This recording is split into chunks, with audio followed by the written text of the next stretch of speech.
सांगलीची जागा अखेर शिवसेना ठाकरे गटाकडे उद्धव ठाकरेंनी चंद्रहार पाटलांची उमेदवारी केली जाहीर।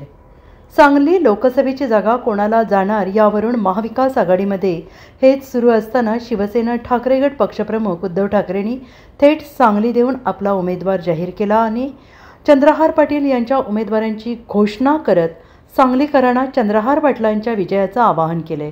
त्यामुळे महाविकास आघाडी जागा कोणाला जाणार आणि उमेदवार कोण असणार हे आता स्पष्ट झाले। काँग्रेसकडून सांगलीच्या जागेवर आक्रमकपणे दावा करण्यात आला होता, तर शिवसेना ठाकरे गटाकडून सांगलीच्या जागेवर दावा करण्यात आला होता। यामुळे गेल्या काही दिवसांपासून शिवसेना ठाकरे आणि काँग्रेसमध्ये तणावाचं वातावरण निर्माण झालं होतं। यातून मिरजेत पार पडणाऱ्या उद्धव ठाकरेंच्या जनसंवाद मेळाव्यावर देखील काँग्रेसने बहिष्कार घालण्याचा निर्णय जाहीर केला होता। याच मेळाव्यामधून आता उद्धव ठाकरेंनी सांगली लोकसभेचा उमेदवार हा शिवसेना ठाकरे गटाचा असणार असल्याचं जाहीर करत चंद्रहार पाटलांची उमेदवारी घोषित केली।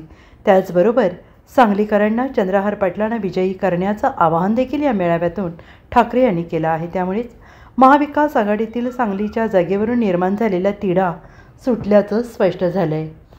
आज सुद्धा चंद्रहारला होय, मी चंद्रहारची उमेदवारी आज जाहीर करतोय। शिवसेनेच्या मशालीवरती चंद्रहार जाणार तिकडे निवडून।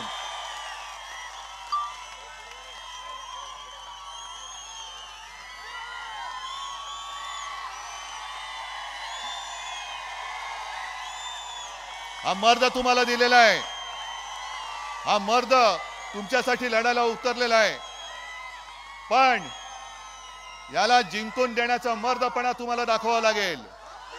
सांगलीकरांना सांगावं लागेल की आम्ही पण मर्द आहोत।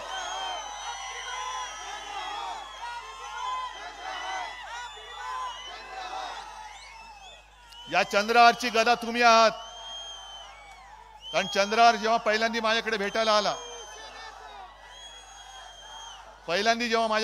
आला तेव्हा मला त्यांनी एक गदा दिली। चंद्रहार ती गदा मी ठेवलेली आहे, पण चंद्रहार तुझी वयाने लहान असल्यामुळे त्याला आरोतरे बोलतोय। चंद्रहार तुझी अस्सल गदा ही आहे, आणि ही गदा जोपर्यंत तुझ्या सोबत आहे तोपर्यंत तू प्रतिस्पर्धाची चिंता करू नको। का चंद्रहारला मी दिलं? कारण गेले 10 वर्ष ज्याला तुम्ही निवडून दिला त्यांनी तुम्हाला काय दिलं? लोकसभेमध्ये कधीतरी सांगलीच्या एअरपोर्ट बद्दल प्रश्न विचारला? काय सांगलीमध्ये उद्योगधंदे आणले? सांगलीमध्ये काय तुमचं आणखीन काय जे तुम्ही सांगत होतात, पाणी सिंचनाची सोय केली का? काही केलेलं नाही। तरी सुद्धा पुन्हा पुन्हा आपकी बार 400 पार। काय मी मागे म्हटलं ना शिवाजी पार्कला 400 पार म्हणजे काय? खुर्च्यांचं दुकान काढले तुम्ही। Bureau report SBN Marathi Sangli.